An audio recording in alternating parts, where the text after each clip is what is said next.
आज मी बोंबीलचा ठेसा बनवणार आहे। तर बघा मी 7-8 मिरच्या घेतल्या आहे, लवंगी मिरच्या, कोथिंबीर, बोंबील तोडून घेतले आणि लसणाच्या पाकळ्या मी कापून घेतल्या आहे। 2-3-4 लसणाच्या पाकळ्या घेतल्या आणि टमाटा, हा टमाटा भाजून घेणार, बोंबील तळून घेणार। मी टमाटा भाजून घेते। मी हा टमाटा असा भाजून घेतला आहे आणि वरची साल काढून घेणार। आता बोंबील तळणार।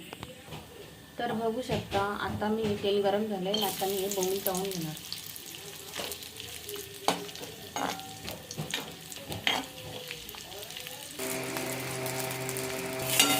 बघा आता मी मिरच्या थोडंसं तेल टाकून लागते आणि काढून घेणार। बघा मी आता मिक्सरच्या भांड्यात टाकलंय, आता हे मीठ टाकून मी आता हे मिक्सरमधून काढून घेणार आहे।